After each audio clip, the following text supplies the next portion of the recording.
microschools.com. I'm excited to do this. It's been a while. I was sharing with Whitney that it's been a while since I've done a webinar like this, and the last this was live, and the last one that I did was during the pandemic when the kind of education world was very disrupted, and it was for an emergency home learning summit, and I talked about starting a microschool. And so I think it's only fitting that 4 years later, we talk about sustainability, which is something that's always on my mind. So yeah, the webinar is owning, operating a microschool centering sustainability to reach the 5-year mark and beyond. And that 5-year mark is really significant. My microschool founder story began in the 2008-2009 school year when I served as a traveling tutor for homeschooling families in the great and flat state of Indiana in the US. And that was a really interesting time in my life, but you might imagine that that wasn't very sustainable doing that. So that led to the founding of the first Meridian Micro Lab School in 2009. And I think Whitney shared earlier that my background was not in education. My parents were both teachers. That's probably not surprising.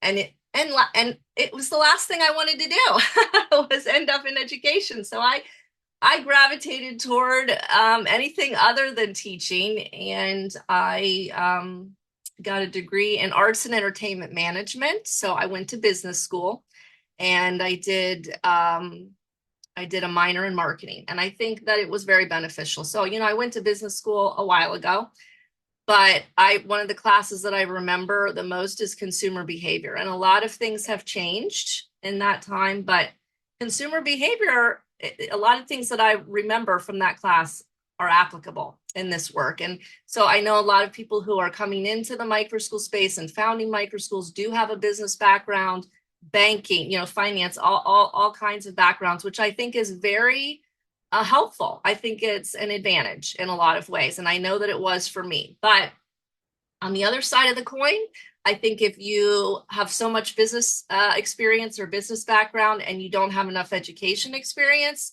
that can also be challenging. It's just such a unique space where you need to have these two gifts that work simultaneously and have strengths in both areas. So I did end up going and becoming a teacher. Basically, I went and I did a teacher training program, and I got my master's in education with a focus on Montessori, and I did my Montessori training simultaneously, thanks to my mom, who had that wonderful idea. Because this is anecdotal, but 99.9% of micro schools are pulling a lot from Montessori. So I am very grateful that I had that experience as well, because I've taken that with me through this entire journey. But anyway, that's how it began. And sometimes I talk more about that if there are questions later on, but let's go over to the overview. So yeah, we're going to talk about what I'm calling the 3 Ps of sustainability. That's a pretty common, I think, terminology: balancing people, planet, and profit on a micro scale. We're going to talk a little bit about the micro school life cycle and what I've seen and experienced, and pitfalls to avoid and needs for ongoing success. And then built to last, startup tips to ensure your foundation is solid. I know that Whitney shared with me that some folks are in early stages, what I would consider the startup stage, like 0 to 2 years. Some people are a little bit farther along. But what I started noticing, there was a group of us that started schools in around 2009, 2010, and then another group really 2016, 2017, right, Whitney? DC, Surrey, and DC. And so there were a group of us that were starting schools in 2016, 2017, and there's been lots of different waves of this movement, which I think people know now, but a year or two ago, they were like, oh, really? I didn't realize that. So I think now there's a realization around that. But there was a group of us and we started schools, and the first couple years were challenging in similar ways. We were all kind of having similar challenges. And then years 3 to 4, challenging in a different way, but still a lot of great stuff happening. And then year 5, we got to year 5, and I was looking around, and a lot of those schools were closing, or had closed. Like any, I think, small business, it's just that's the way it goes, sometimes, and there's Yeah, no it's common shame. in I don't think there businesses should be any too. shame in that. What was that, Whitney? I said, yeah, it's common for business practice as Yeah, it well. is. It Hmm. is. But you see patterns, right? And I started taking notes. I mean, I had been taking notes all along, but I was like, okay. Um, and yeah, and a lot of those schools that started 2016, 2017 kind of morphed into something else or disappeared. Some people tossed them off, tossed them to the side, came back to them. But more of them than not just closed. And I think I'm seeing that again. So there is a life cycle there. And I want to talk a little bit about sustainability too, and because it is personal, I think in some ways. Let me go to the next slide. Um, Only you can determine, I think, what sustainability means for you and your micro school, right? But the questions that come to mind, and the questions that I always felt like we need to ask ourselves if we haven't already: how many people am I going to hire? What roles will I outsource? Will I do it all? For how long? What kind of impact do I want to make? Does my school exist to serve my family, my community? Do I want to exit at some point? How much money do I have to start? How much money do I need to make to cover expenses? How much money will it take for me to say I've made enough money or I've reached my goals, right? And I think perhaps most importantly, how much money am I willing to lose or risk losing? Because this is what it means to be an entrepreneur. You're taking risks that other people don't take. And, Absolutely. some people start micro schools as a hobby, and that's okay, right? I mean, maybe they think it's going to be a hobby, and it's not quite a hobby, but a lot of people start micro schools for their children. And so, making money or even longevity beyond when their children need it is not necessarily important to them. So I think all of those things are questions that I always invite, the people that I coach and consult with, I invite them to think about. I didn't start the micro school for my children. I actually started the micro school several years before my first child was born. But the micro schools now, we have three Meridian, three micro lab schools serve my children. I have three children. They all go to Meridian schools. So that is absolutely a priority for me now, and a consideration, whereas it wasn't at the time that I started the first micro school, and things might have been different for me. I might have made different choices. So it's just, those are all things to consider. All right, so we're going to talk about people and planet and profit. And I just have a few notes here to guide me and things that I think about very often when I'm chatting with people and when I'm just going about my daily life as a micro school leader. This is relationship work. And I think something unique about micro schools is that without layers of administration, you need to have very strong, very clear boundaries and expectations. I've seen this happen very often, and it's happened to me. I'm not going to share anything with you that hasn't happened to me. So, but there was a time when boundaries and expectations weren't great, and it caused problems. And it's something we all continue to work on. I think we talk about a lot in the teaching profession as well. Right now, we're having more conversations around that. So important, boundaries and expectations. But without those layers of administration, when you are the administration and you are perhaps the lead teacher, you can't toss things off on somebody else, right? You're in charge of all of it, and the boundaries and expectations do need to be very clear, and I think that is very important to sustainability. Outsourcing, at some point, Can outsourcing I can I becomes, stop you there yeah, and ask you a question yeah, about boundaries? Because absolutely. kind of curious, what would you imagine is to be the best, a good balance? Because I've heard some founders who have said, I'm doing the work with your kids, I'm doing the work with your, this my work is educating your kids, my work isn't reporting to you. And so they've had an attitude of like, shutting parents out, which worked for them, I guess. But then I think if you've got younger kids, that was kind of a middle school, high school model. But if you've got younger kids, I don't think that's possible. So I'm curious, what would you say is a good way to balance To boundaries balance or that, yeah, Mhm. I mean, I put everything needs to go in writing, and I learned that as well. Some Mhm. people know that from the start. I didn't. I mean, we had a contract and a handbook and things like that. I don't think it needs to be, and I think I talk about that later. I don't think it needs to be, 100 pages long necessarily, but I think something to guide you in terms of communication, what's expected around parent communication. Yeah, I mean, people are going to expect in a micro school that you are giving them more personalized attention, right? Hmm. And that's fair. I think that's absolutely fair, but you also have to make it clear there are limits to my time. There are limits to, what I can do and what we can give to you. And having it in writing is just so helpful. It's just so helpful. And having something that families can refer to and that you can refer to. And I mean, I make myself available on weekends sometimes, and some people are very against that, right? But I also have kind of strict limits on my day. I go to our micro lab schools every day, but I don't stay all day. Hmm. And that's something that, I'm not available to parents at, pick up and drop off. And we're a little bit bigger, back in the day, right? When it was just me doing everything. And that there was a time when that was absolutely happening. There were great things about that time. Sometimes I reminisce. I think about how nice that time was, but yeah, when it was just me, I still made it very clear, like pick up and drop off. If that's happening, it's if you don't have a car line, a lot of the smaller schools, we don't have car lines and things like that. So parents, I just think of that as one of the top ones, like pick up and drop off Yeah, and parent communication absolutely. and things like that. When you have a very small school and you're not, you have access that you don't have in larger schools. Hmm. Okay. It's some food for thought. Absolutely. Yeah. Hey, Uh, Tasha, this is Nick. Um, can you say a little bit about what the expectations are for teaching and teachers or facilitators or guides, whomever's working with students to meet their needs, and how do they get supported to do that? Yeah, broadly, so I guess broadly, all of our teachers go through a pretty rigorous onboarding process at Meridian.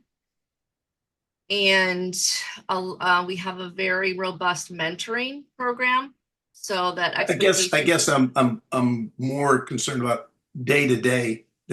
What are they expected to do? How do they improve? How do you know they're meeting the parents' needs and the student needs and so forth? And how do Okay, they? gotcha. Day to day. Yeah. So, I mean, we have, all of that is in the job description, right? And they have checklists that they go through. And I'm there very frequently. And we have lead guides, and then we have newer folks because we operate as lab schools. So we're training new teachers. We have a couple interns right now. Who are very new to not just, being in a microschool environment or being at Meridian, but new to teaching in general and teaching in the way that we do it, 21st century versus, the way we've done it before. Um, yeah, I mean, I think those expectations need to What's the be difference there? I've heard that a lot. What is the difference, the before and the 21st century? 21st century goes back a few years, so I'm interested in what right, would be the right. current Yeah, I difference. mean, I would say, I'm more Montessori style with my Montessori background. What you hear everybody calling themselves guides now, that's from Montessori. They took that from Dr. Montessori, right? But yeah, I think it's more like kind of the guide on the side, right? And not the teacher in the front of the classroom. I know some people still have more of a traditional setup in their micro schools, but in our micro schools, the teacher is not in the front of the class. And actually only one of our schools does the teacher have a desk, and the desk is kind of off to the side, very strategically placed so that it's not positioned in a place of power. This is like where I'm sitting and overseeing everything. The teacher rarely is at the desk. I've done a lot in public schools and in some experimental schools, and quite frankly, I don't really see that model of the traditional teacher standing in front of 25 kids is really happening as much as you see it in the literature and in posts. There's much more engagement going on in schools than gets credit for. So that's why I asked that question. I think I there's some really appreciate innovative that. models. Yeah. Yeah. I know in our local public school district, they do flexible seating now, and they've rearranged things. They did that several years ago. Okay. I'm sorry. I'm taking up too much time. No, thanks for your questions. Um, yeah, so outsourcing, go back to outsourcing. I think, at some point that becomes essential. And I've seen a lot of people sort of make decisions there that have impacted sustainability. And I think you have to determine where you get the most bang for your buck, so to speak. Finding staff for lots of classes is fun for about a year, maybe two. And I see that I see that as being unsustainable, long term. A lot of people are like, oh, this is really fun. Got like outsourcing everything, teacher for this, teacher for that, teacher for this. I mean, there's a reason larger companies have full-time HR people. And if you're a microschool founder and you're outsourcing everything, that can get really challenging. So I think community partnerships are very important. I see sometimes folks kind of focusing a lot on, national things, initiatives, and then all of a sudden they're like, "Ooh, I missed something over here," and in my local community, or I need to fill spots for the next school year, right? Because we can get really focused on something that we think is larger that's going to help us. But over the years, I've spent more time cultivating local partnerships. That's why I don't do a lot of, that's one of the reasons I don't do a lot of things like this, even though I really enjoy it. But, your time is limited. But I've spent more time cultivating local partnerships than I think any other kind. And those, looking back, have generally been the partnerships that have been most beneficial to the schools and to sustaining the schools. And they should be mutually beneficial. They should be mutually beneficial. So, it should benefit your school and the sustainability of your school and also your community. Does someone have a question around that, Whitney? I think so. I think Danielle Johnson raised a question. Danielle, can you tell me more about local partnerships? What does that look like? Is one of the questions as well.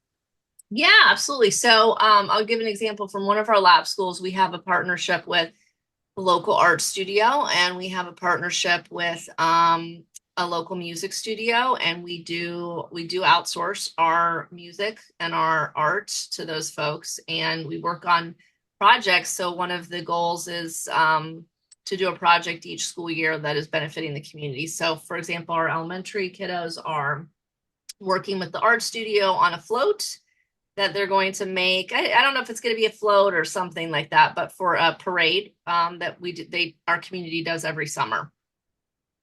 And we've done partnerships, really since the beginning. I mean, I'm going to talk a little bit about space here in a minute, but we've done partnerships. We partnered with local organizations really from the start, but they're more strategic now than they were 15 years ago. Is that helpful? So Danielle said, my microschool is not a lab school, but would love to partner with a local partner with love to partner with a local college as well. Yeah, I mean, partnering with universities. When we were in Indianapolis, we had a partnership with Butler University, and kind of, well, it was a partnership actually to staff our school with interns. And they had a lab school as well. I think they have two now. They were Reggio-based lab schools, and we were Montessori-based. That school at the time was Montessori-based and still is, but the one where we had the interns coming through. And so that was really great to have interns who were receiving their Reggio training, spending time in a Reggio environment. Yeah, there's so many different partnerships. There's so many different, but I think you have to look at also not get too focused on partnering for everything.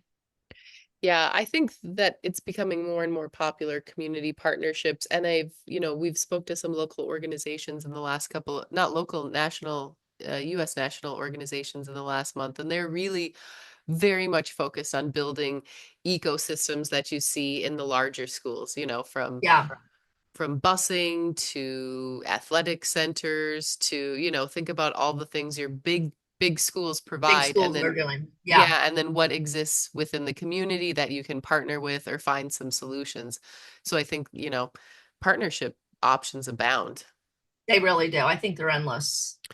Yeah, Stuart also wrote nature preserves, gyms, yoga studio, bookkeepers. Absolutely. Yeah, that leads to the next slide. I love that. Yeah, with Planet, we're using resources wisely, parks, libraries, community centers. Yeah, I mean, I think opportunities are endless. And since Meridian Learning began in 2008, we have literally been, maybe not everywhere, but we have had pods and micro schools and classes in parks, libraries, coffee shops, community centers, churches. Yes, absolutely. We've been in churches, art studios, and some of that was challenging, but it was still great. I mean, it definitely forced us to be creative. It forces you to be creative. I have, looking back, I've realized that I prefer a smaller space that is mine over a larger space that is shared for a To each variety of their own. reasons. Yeah, Yeah, but some people are fine with the shared space. Just for me, I like to have control over my environment. I think also because we're guided by Montessori philosophy, the space is very important, and the design of the space is very important. And I can't bring myself to. I mean, I have many times. I've been like, all right, we're just gonna be flexible. You could get things on wheels. But yeah, using resources wisely as it pertains to the planet, I think um is something that's always been on my mind. And even now we utilize the local library, we utilize the park, because it just makes sense. It makes sense to do that. And when you don't have the bigger facility that other schools do, and always use what you have. Some people have materials, some people have more time, some people have really invested parents. The goal is that we all have invested parents, but some people have really invested parents who have a lot of time. And I sure. think to always look at ways that you can leverage what you already have. And reduce, reuse, recycle is kind of silly, but I've been surprised a number of people who buy everything new. I've been really surprised by that. I mean, I think IKEA is like Microschool's friend, like our unofficial, our unofficial, Unofficial sponsor. Yeah.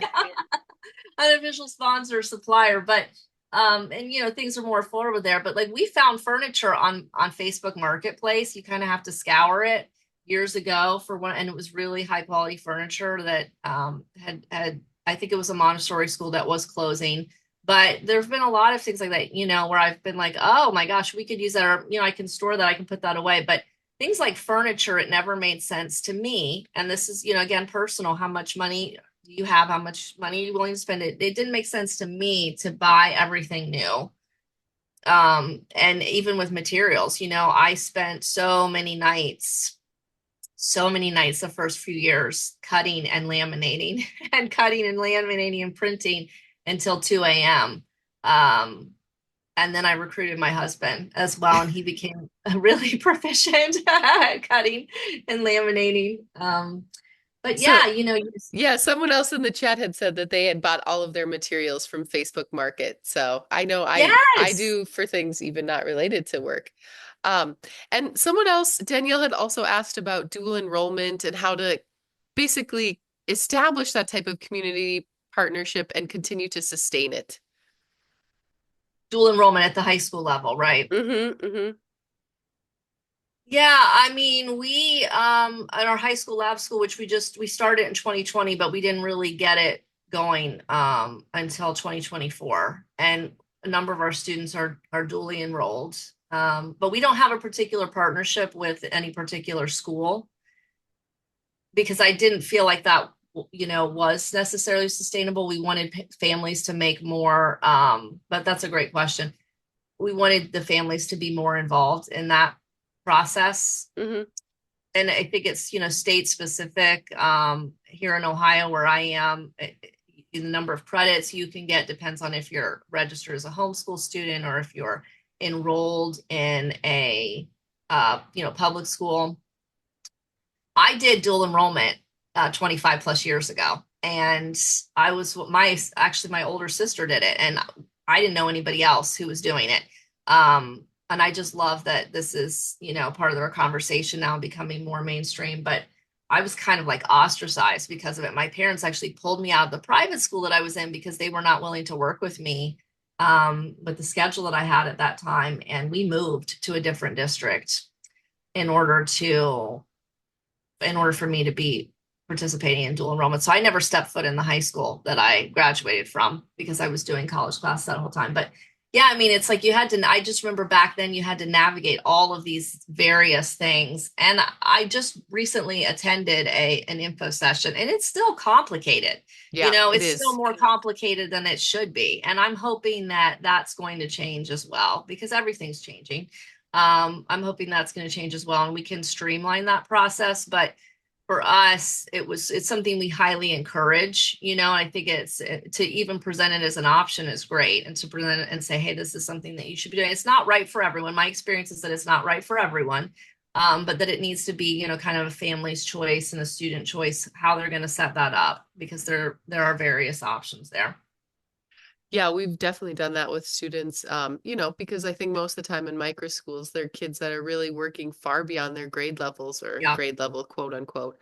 Um, and it only makes sense that, okay, maybe you have to do some ELA credits that are, in your last years, but at the same time, that shouldn't be your constraint to continuing with university classes. And so, so yeah, I think as long as parents are, like you said, if families are willing to also help navigate it, then it's a great yeah. option. You know, and there's certain money that's allotted, and I know there was some challenges around that last year. It's Yeah, I hope it'll be easier, and just the fact that more people know about it and know it as an option. And I feel like our role as microschool leaders and founders is to say, hey, look, right? You know, look at all these options that exist, even if it's not something that you can do at your school personally. So should we move on to profit now? This is something a lot of Absolutely. people like to talk a lot about.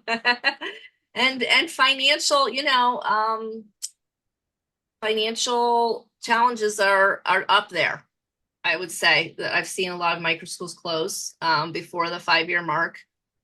Um, yeah, and it's just true for a lot of businesses. But I think some of the things that are always on my mind are meeting people where they are within reason, of course, and keeping overhead low. It seems to be self-explanatory as a micro school, but I have been surprised a number of people who miss the memo on this, who miss the memo on overhead, and maybe people who don't necessarily have a business background or who are coming, who are educators, who are learning how to run a business, which is completely understandable. But yeah, we're micro school. We got to keep the overhead low, always, always, and forever.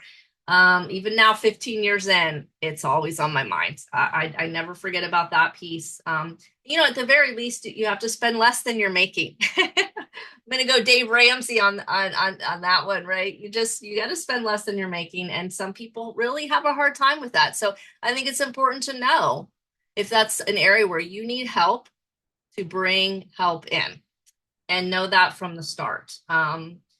Also, as a micro school owner, the enrollment season never ends. I didn't realize that. I've made this mistake more than once, that the enrolling really never stops. The marketing never stops. And this is true even if you have a mile long waiting list, which we do. We're very fortunate at Meridian to have very long waiting lists. But I've made the mistake, at certain points of the school year, I'm like, we filled all of our spots, but there just aren't that many spots and things happen. And I wouldn't be sharing that if things hadn't happened. The things have happened, and It's a you reality. Absolutely. yeah, yeah, and I didn't realize that. And I've, talked with a number of other people who are like, oh, well, I filled my spots and we're doing well. And I've taken breaks, definitely. I've taken breaks, but I think we've paid for them, when we've taken breaks in terms of like enrolling and things like that. So it's just always important to continue Yeah, you sharing always with have to have your your school. marketing and welcoming Yes, hat on to, all year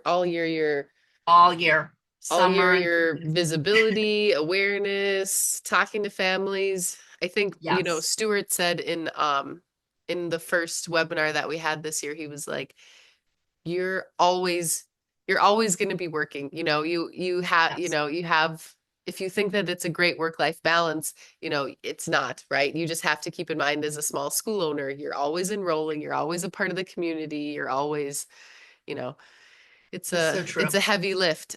So Yeah. Molly has a question. When you first started out, did you write out a physical budget for the year? Yes. Yes. And I highly recommend that. Some people don't. I kind of set this up where it's like when I make a recommendation, that's like the latest you should possibly do it. Hmm. But the ideal is that you're going to do it as early as possible. But in my experience, that's not how Microschool founders do it. They wait until, it's like hiring an attorney or, things like that. And it makes total sense. But I completely understand. There's absolutely no judgment there. But so my recommendation is always, this is the latest you should do this. But earlier is better, in terms of making a budget. And someone else asked, what kind of help would you bring in for evaluating overhead, or if you have issues with overhead, or how to, rebudget or trim, or, what make Yeah, those I sort mean, of just financial changes?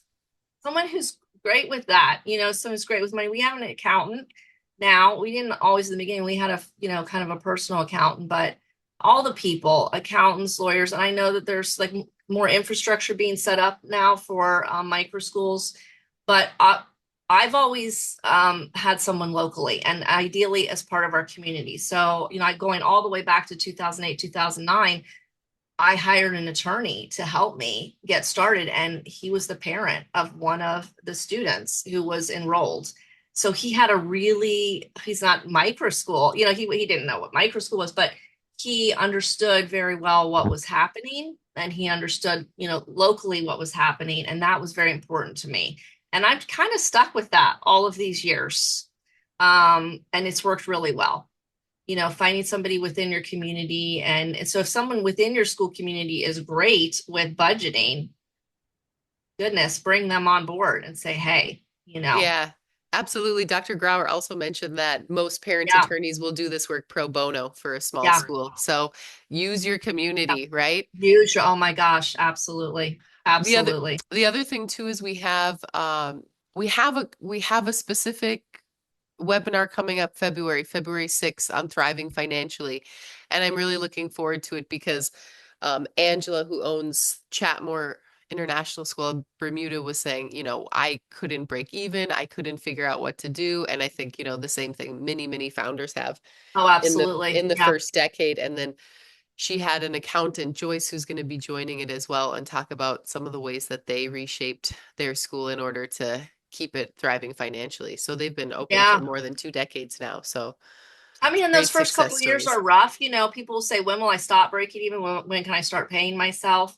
That's the number one question actually that I get asked is, do I pay myself? Yes, I do. But again, there's no judgment for people who don't. I do pay myself. It has varied over the years. I mean, it's been 15 plus years for me. So sometimes it's salary, sometimes it's, owner's draw. I mean, it just depends, but we've had various setups, but that's important. And it's not important to everybody. Like I said, if my children attend the schools, tuition free. There have been years when we paid tuition for them. Some people are like, that's wild. I agree. It is, but that's what needed to be done at the time. So, but it is hard, if you're wondering kind of when you're gonna see the forest through the trees, and I'm breaking even year one, I'm breaking even year two, and you might have this marker in your head. It's like, this is when this has to end. This is when I need to be able to pay myself, or but only you. I think that's very personal. Only the Microschool founder can determine that. Yep, absolutely. And what other people do shouldn't determine what you do when it comes to some of those things. Hmm. Okay. So let's talk about the life cycle. Yeah. Pitfalls to avoid and needs for ongoing success. Yeah, okay. So I separated this into the idea, startup, growth, and maturity. Okay.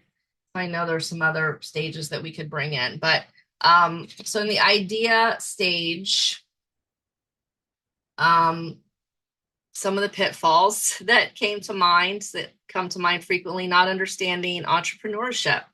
I think, isn't there a quote or something that says, I don't need to go to the casino, I'm an entrepreneur? I don't, something like that, right? Yes, that Um, sounds familiar. Absolutely. and I don't go to the casino. I just do this. It is a roller coaster, sometimes not everyone likes roller coasters. And if you don't like the idea of taking risk, and I just think it's something that more people need to consider, right? And they need to have a better picture of what it means to be an entrepreneur. I think it's easy now to get lost in a sea of information. There's a lot out there now, and I'm very excited about that. I'm very excited about how much information there is out there. For microschool founders, I also think it can be overwhelming. I've talked to a number of folks who are like, I'm actually overwhelmed by it. This wasn't a problem for me, right? 15 years ago, there wasn't anything out there. So I couldn't get overwhelmed. I couldn't get lost in a sea of information. I was like, I need something. I need something like this. I need this, this support. So I kind of had to look other places. I couldn't Google, Microschool webinar. I couldn't, that didn't exist. So that's when we started at Meridian kind of creating our community resources piece in 2016, 2017. I actually started a group on Google. It was a Google group, I think in 2009. Actually, I think it was on Yahoo first, and then we moved to Google, and then we moved it to Facebook. But Sign of the times, Yahoo. yeah, Yes. yeah. And it was a group of just like small school. I mean, it was a lot of home-based folks, actually. I think it was a lot in those early years, it was a lot of home-based folks. And a lot of those people ended up, closing. Some of them were early childhood folks. One of the people she was in that very first discussion group that we had. She just retired after 30 plus years. And she came in and did some events that we had, some online events, and she had a home-based school, and it was very successful for her. And she moved actually several times. So another thing that I'm seeing a lot of is folks who are starting a school because they have a dream. And I am totally on board with that, and I think a lot of the marketing out there, some of the catalyst programs, that exist. Do you have a dream? Do you have a dream? A lot of people are coming in. I have this dream to start a school. I think it's wonderful to have a dream. That's not necessarily how I got started. I didn't really identify it as a dream, but maybe it was, looking back, it might've been a dream. But I think we also have to look at the other side of that, which is that your dream should meet a need. This is a business. And if your dream is a dream, they might say, well, build it and they will come. That's not been my experience. So going all the way back to 2009, when I worked as a traveling tutor for homeschooling families, there was nobody doing that. And so I had this niche, it's always been that way. Even to this day, that's how I feel about it. But there was no one else doing that, especially families. A lot of them were trying to utilize Montessori philosophy, and some of them were doing it out of their basements. Some of them have very elaborate setups in their living rooms. But no one else was doing that. And I found these folks and I'm like, wow. And they were like, you're here to help us. We've been looking for somebody. So this was a need that I identified and have done that over and over and over and over again. And as you evolve and as you pivot, so it's great to have a dream, but I always say, make sure that your dream meets a need. And, again, not understanding entrepreneurship. If you don't have time and if you don't have money, I don't know any substitute.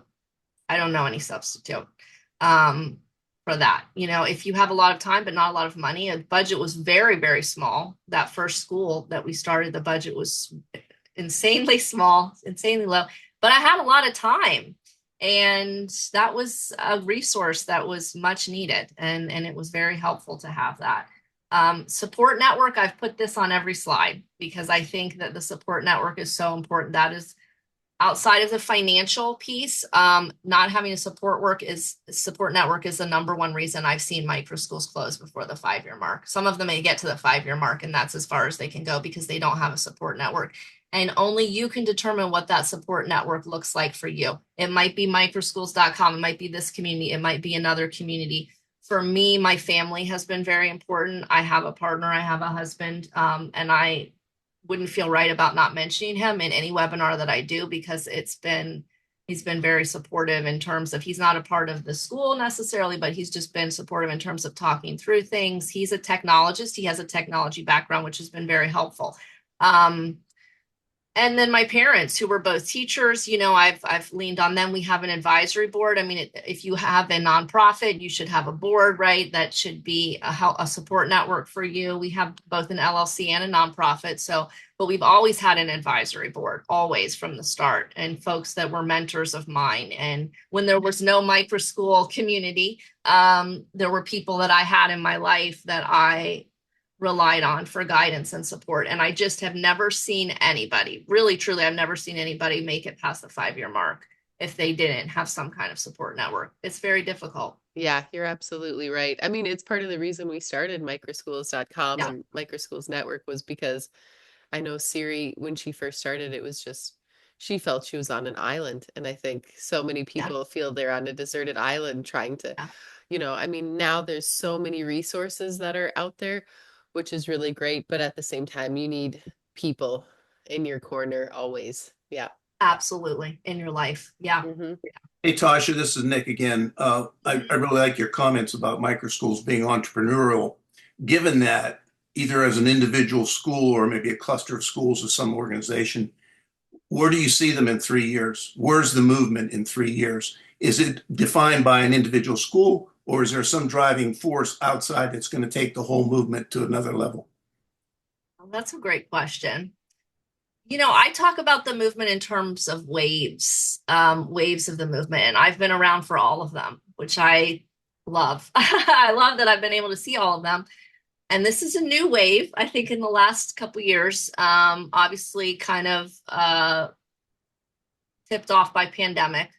Um, where are they going to go? Yeah, that's a great question. I mean, I think that it's the movement's going to continue to grow. I don't know if anybody was around for like alt school 2016, 2017. I think that was. You remember alt school, Whitney?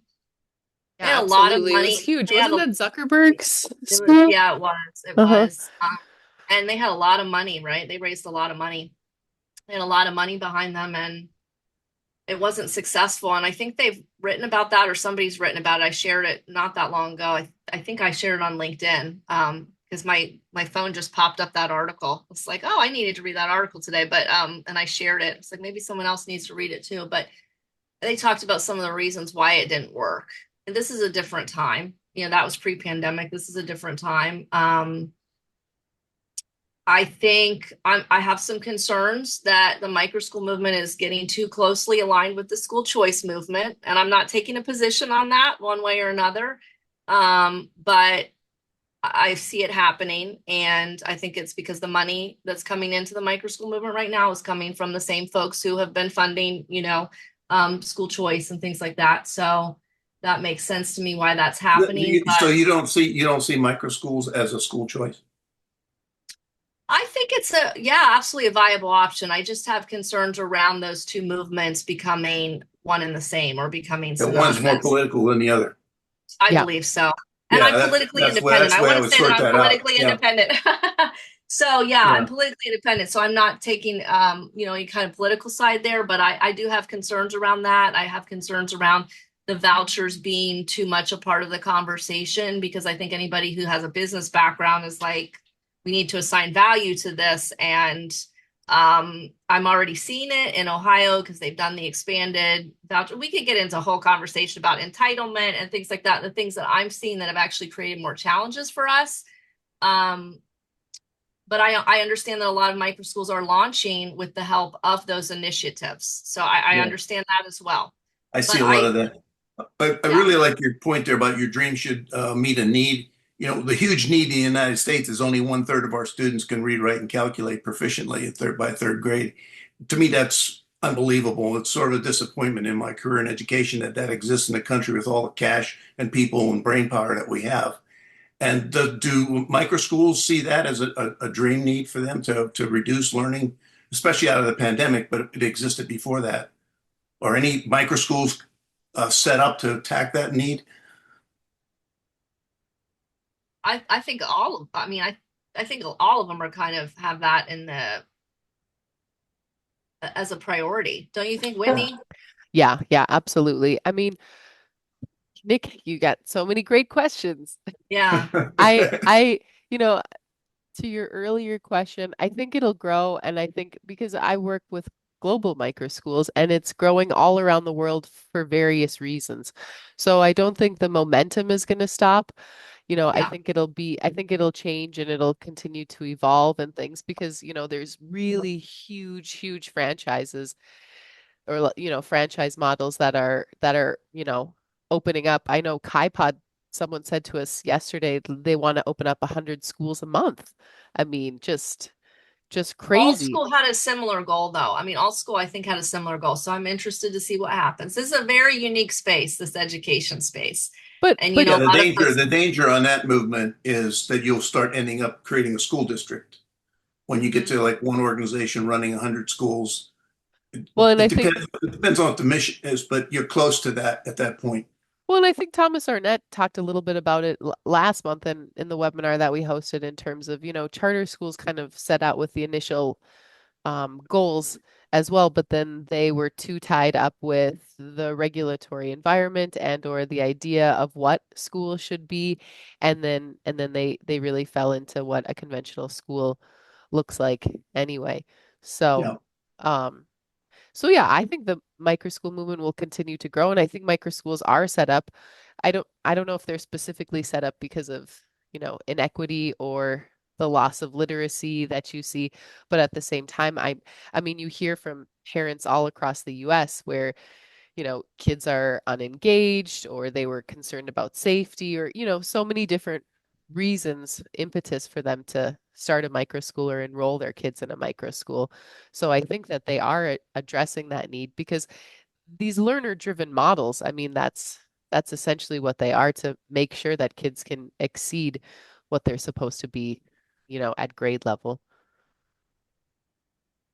yeah, I mean, I Danielle, think the microschool movement to me has always been a grassroots movement. I mean, that's what it was since I have been part of it, which is the beginning.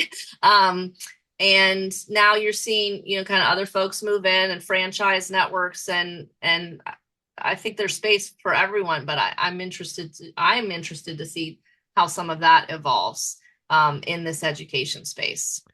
and Danielle had another question. How do we keep micro schools diverse and equitable if you don't accept vouchers? Have you found alternative funding to avoid cost exclusively? And also and someone else also how to find a location. So a couple of different questions there.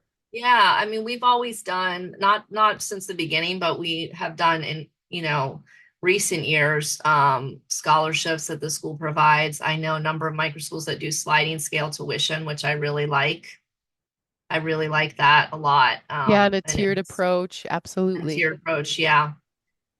So I think we need to talk more creatively about that too, beyond just the vouchers. And I'd like to talk with more people who are doing various things. But like I said, I kind of feel like the voucher conversation is now sort of dominating that space, how to make it more equitable. And it remains to be seen if that's actually going to happen. I like to see the data. That's what I like to do before I get behind something and say this is working or it's doing what they say it's going to do. I need to see the data and I need to see it over a longer period of time. And because a lot of these voucher programs have just started or the education savings accounts or they've expanded recently, I don't feel like we have the data to say that it's doing what they say it can do. But it's not something that we have ruled out. We just never participated. Sure. And someone asked about finding a location. I know at MISA that has been a headache for us over the years, various Yeah. locations, and it continues to be. So, do you have any wise words? But yeah, just look, try to look as outside of the box as possible. And again, lean on your community. If you have someone, we had a family that was very interested in participating in those early years in Indiana, and they found a space for us basically. And then we had an artist who offered up their space. That kind of ties into this slide about startup, trying to be too big too soon. I see this a lot. Folks have a very specific, they don't necessarily realize they do, but they have a very specific idea about what kind of space they want. And I say that's your dream space. And your dream space is probably not going to be your first space. Can you do it outside? Can you maybe not everybody can do something outside, but I mean, I see what like people are setting up yurts now and like these all kinds of things, Yeah, I really mean, they're using outside of the church box. basements, they're Oh yeah, we've been using in church old basements. malls that they're Yes, trying to yes. use. Absolutely. Well, Yeah, Tasha, I'm I think it depends on have how a, you I approach have people about it a, too. just I'm really sorry, quick. someone I was think, asking a question. um, sorry, this is Danita. I think really quick, the question was, we're trying to establish the micro school. We have buy-in.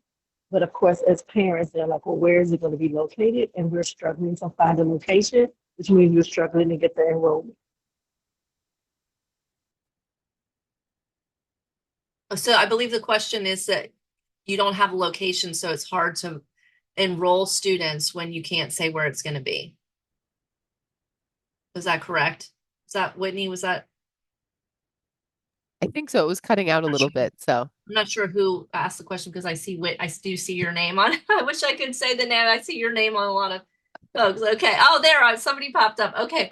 It says Whitney, though. It does say Whitney there. So yeah, I think that is challenging when you don't have a space in terms of enrollment, because you really have to have that buy-in. You have to have that trust from your families, that we don't have a space now, but we will have one. That's why I've always tried to have a space, because I do feel like it is very important, even if it's temporary, even if it's a temporary space that you can only utilize for, a short period of time, maybe a few months, or maybe in that first year.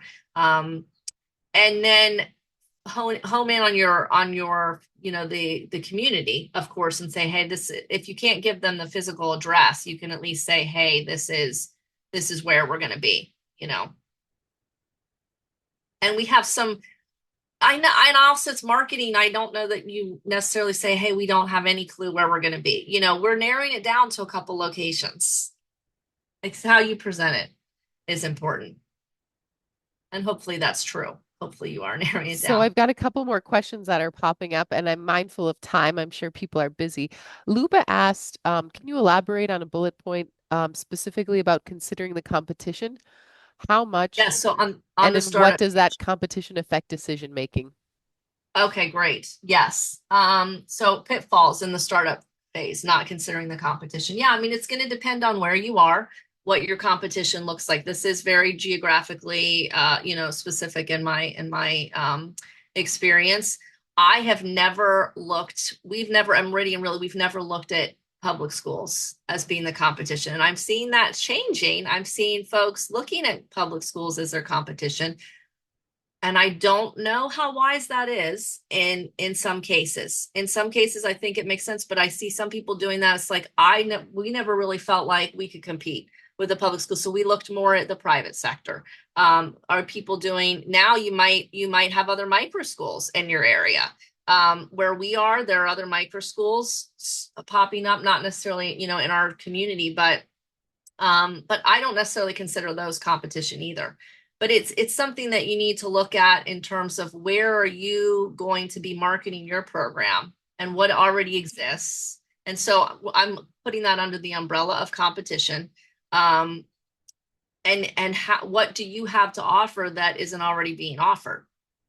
What are they charging? What do you need to charge? And what, can you be competitive in your tuition? Can you be competitive in other ways? Maybe your tuition is going to be the same or more. And in some cases, that's what's happened for us. But we look at, how we can be competitive in other ways. And marketing, of course, is just always important. Yeah, underestimating time and money too. I think that's one of the pitfalls I see is again, not realizing how much time it takes, how much money you may need to invest. And there it says connecting the need with your offering and having a business and marketing plan. I prefer to have a business and marketing plan in the idea stage, but very latest in the startup. And a lot of folks don't have that. They don't have a marketing plan. They don't have a business plan, kind of, and you might do okay for a little while, just winging it. I'm not going to sit here and tell you that haven't done that. there have been a number of times where but I don't recommend it. And I can't recommend it, and I wouldn't do it again. I don't think, well, maybe I would, because maybe I would do it again. Maybe I would, but I can't recommend it. So having that plan from the start is, to me, really helpful. We have another And again, question with the too. space. Just while we were talking about spaces, and someone had asked about starting up at their house, and how do I get potential parents to feel safe about kiddos being in my home? Everyone's undergone level 2 background checks. Is that enough? Or do you have other thoughts on how to assuage parents' fears? Oh, well, I think having a micro school in your home makes a lot of sense. I mean, the first micro school, Meridian, was on my property, not in my home. We lived in an urban area, and this is a little bit of a story, but I'll tell it quickly. The previous owner had a garage that they converted into a home office, and they were doing working as a private investigator and a ministry, kind of a strange combination. But so the space was very, very dark, and it was, what you expected to be. And so we converted it into a schoolhouse, and it was less than 400 square feet. We have a webinar on our website that is called The Basics of Home-Based Preschools. And that kind of, yeah, it follows the story of that school, and there are photographs in that show how it was before and then after. And it was less than 400 square feet, and it was just the cutest space. And I worried about that too. I was like, oh, I don't know how people are going to feel. But again, I'd rather have a tiny space that's mine than a larger shared space. There were challenges later on.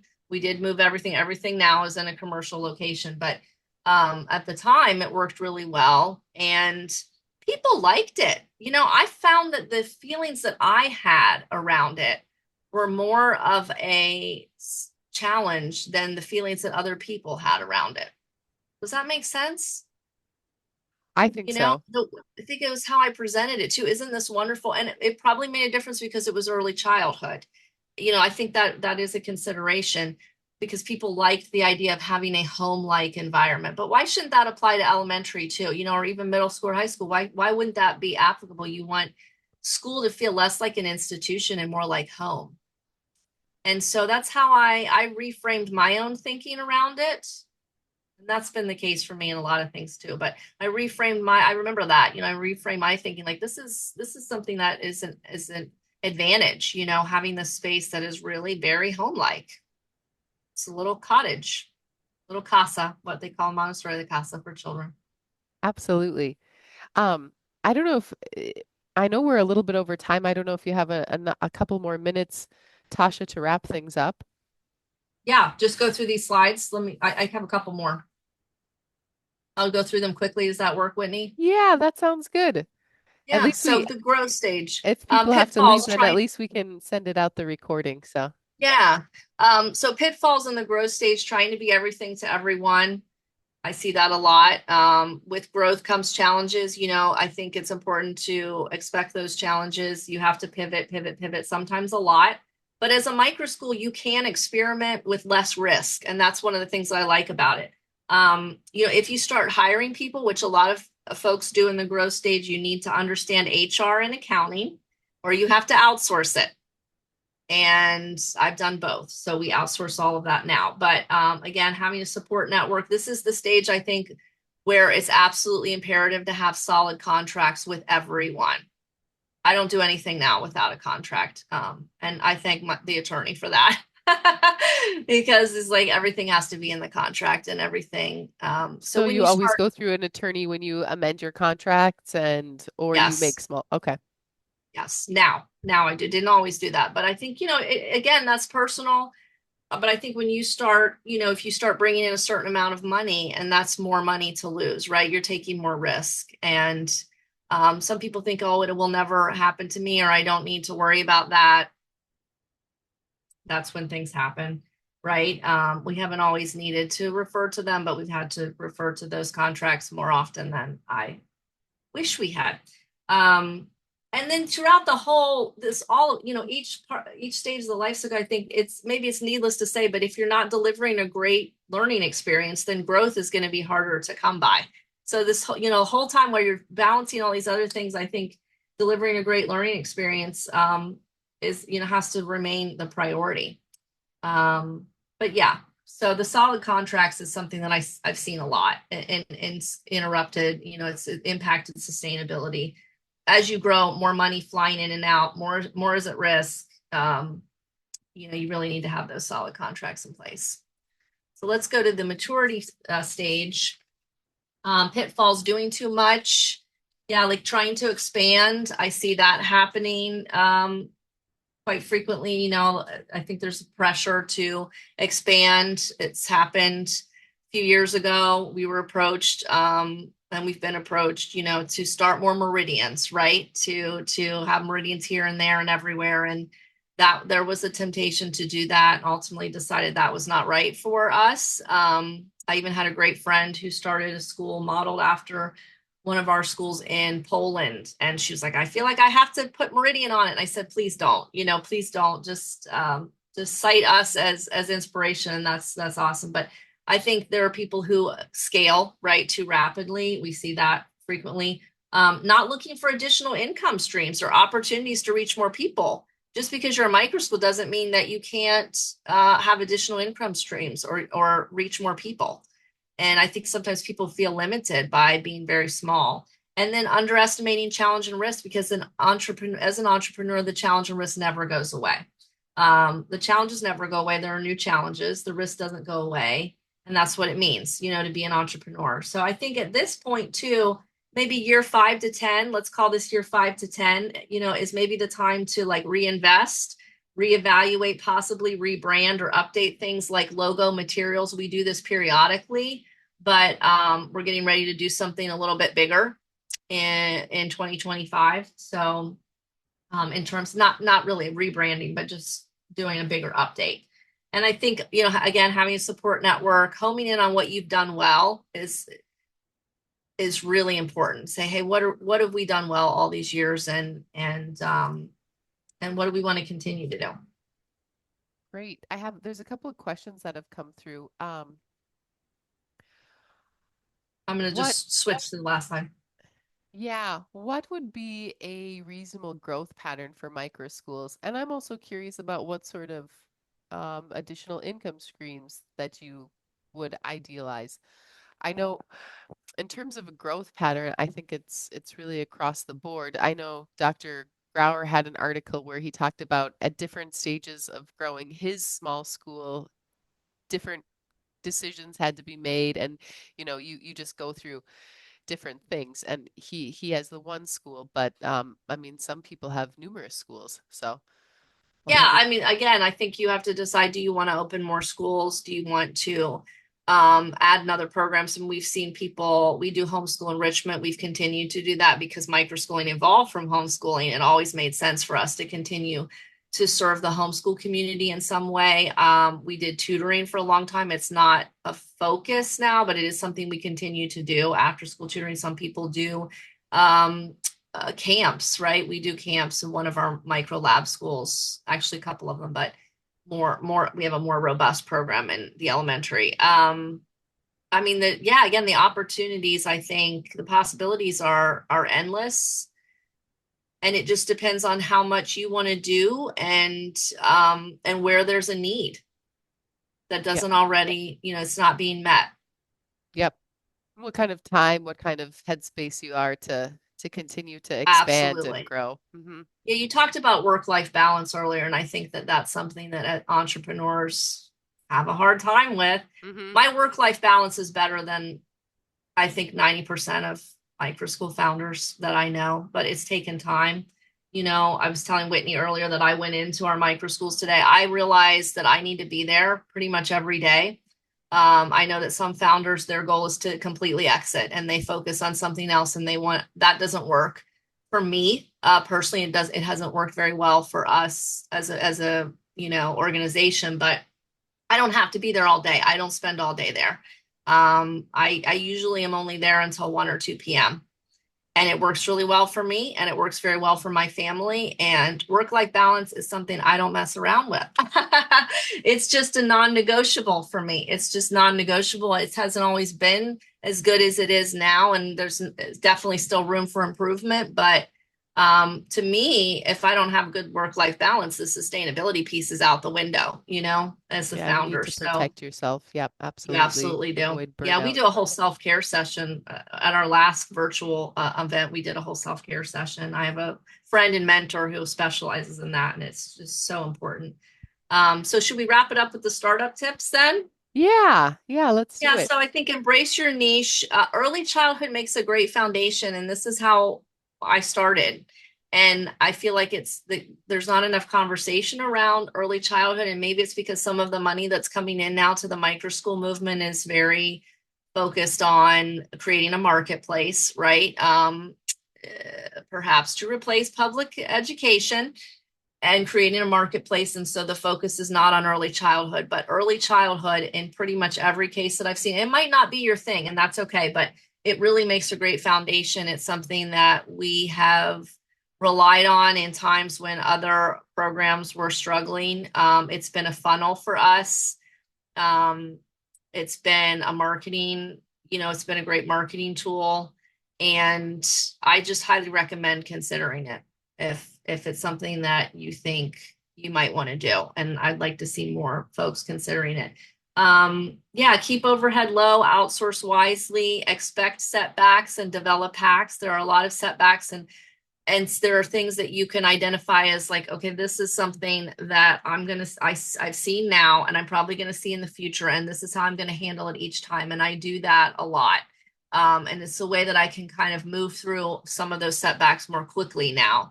And in the beginning, it is harder to do that. But once you identify this setback as something that, okay, I'm probably going to see this again. So now I have this hack that I can use to overcome it more quickly. That helps your sustainability. Meet a need that exists now and in the future. I never stop thinking about the future. I'm thinking today about 5 years from now. And I think that's important. There's that saying, right? Failure to prepare is to prepare to fail. And I feel the same way. But pacing yourself is also important. I've done that a lot. My 3 children are responsible for that. Me pacing myself, and I think it's been good. It's given me time to reflect, which is important. Yeah, and deliver what you promise and promise what you can deliver. I think that's really important. Anticipating changes, trying to be fiscally and otherwise solvent is important in the startup phase and all other phases. And I feel like right now microschools are trending, right?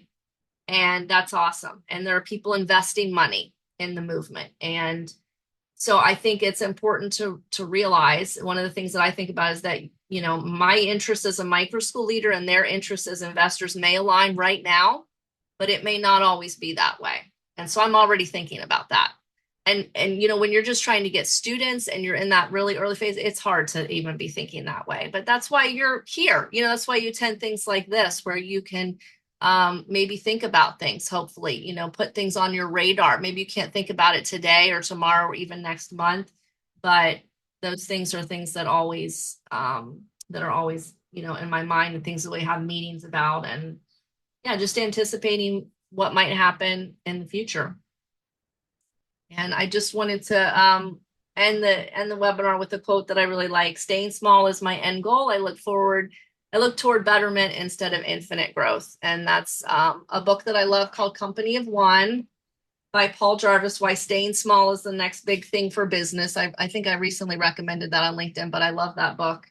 I love some of the quotes in it. I think it's unusual, to read a book about entrepreneurship that talks about staying small, being growth focused. You can be growth focused and not be focused on scaling.